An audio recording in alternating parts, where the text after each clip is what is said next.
আজকে আমি ঘরে থাকা কয়েকটা উপকরণ দিয়ে রোস্ট রান্না করে দেখাবো খুব ইজিলি ভাবে। প্রথমে আমি ব্রয়লার মুরগি নিয়েছি, আপনারা চাইলে এখানে যে কোনো মুরগি নিতে পারেন। মুরগিগুলো একটু মরিচের গুঁড়ো আর একটু লবণ দিয়ে ম্যারিনেশন করে রাখছি প্রায় 10 মিনিটের মতো। এর ফাঁকে আমি বেরেস্তাগুলো করে নিচ্ছি। এখানে আমি পরিমাণ মতো তেল দিয়েছি, তেলের মধ্যে 1 চামচ পরিমাণ ঘি দিয়েছি যাতে সুন্দর একটা ফ্লেভার আসে। বেরেস্তাগুলো যখন হয়ে আসবে তখন আমি বেরেস্তাগুলো উঠিয়ে নিব। দেশি পেঁয়াজ দিয়ে বেরেস্তা করলে বেরেস্তার সুন্দর একটা ফ্লেভার আসে, আবার বেরেস্তাগুলো ক্রিস্পি থাকে। তো আমি একই তেলে এখন মাংসগুলো ভেজে নিব। বেশি ভাজবো না, হালকা ভাজবো যাতে গন্ধ না আসে, মুরগির যে একটা ফ্লেভার থাকে ওটা না আসে। তো ব্রয়লার মুরগি সবসময় আমি ভেজে রান্না করি, যে রোস্ট রান্না করি নর্মাল রান্না করলেও ভেজে রান্না করি। অবশ্যই খেয়াল রাখতে হবে বেশি ভাজা যাবে, খুব অল্প ভাজতে হবে। এদিকে আমি ঘরে থাকা কয়েকটা মশলা নিয়েছি, এইগুলো হচ্ছে আমার আসল মশলা। তো এখানে আমি জয়ত্রী নিয়েছি, জাফরানের গোটা একটু 4 ভাগের 1 ভাগ নিয়েছি। শাহি জিরার গুঁড়া, শাহি এলাচ, 3-4টা নর্মাল এলাচ নিয়েছি। এই তো এই 4টে উপকরণ মশলাই আমার মেন মশলা। এই তো আমার মশলাগুলো এখন ভালো করে বেটে নিব। এর ফাঁকে আমার মাংসগুলো ভাজা হয়ে গেছে, এখন একই তেলে আমি রান্নাটা করে নিব।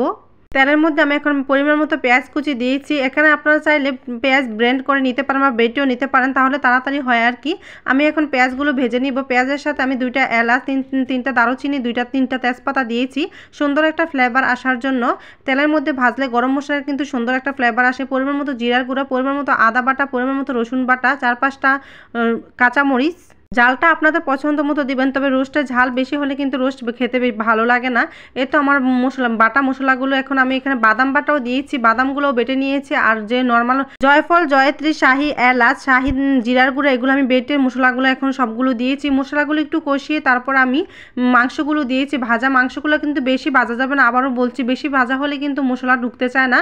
এখন একটু নেড়ে চেড়ে আবার আমি দুধ দিয়েছি। মেন উপকরণ হচ্ছে রোস্ট রান্নার মেন উপকরণ হচ্ছে দুধ। আপনি যদি দুধ দিয়ে রোস্ট রান্না করেন তাহলে কিন্তু খেতে ভীষণ ভালো লাগে।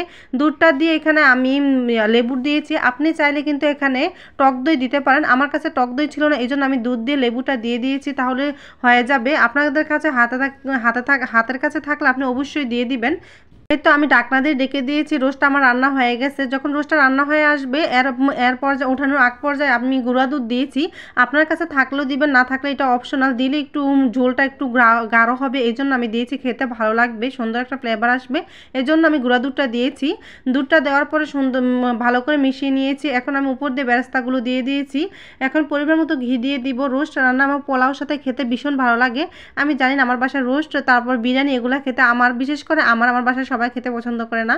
আমার খেতে কিন্তু এগুলা ভীষণ ভালো লাগে। রোস্ট, পোলাও, তারপর বিরিয়ানি, এগুলা খেতে আমার কাছে ভীষণ ভালো লাগে। তো এই তো আমি এখন উপর দিয়ে ঘিও দিয়ে দিয়েছি। এখন আমি ঢেকে রেখে দিব। ঢেকে রেখে দিলে সুন্দর একটা ফ্লেভার চলে আসবে। আর চুলার আঁচটা একদম বন্ধ করে দিব চুলাটা। এই পর্যায়ে আমি ঢেকে রেখে দিব।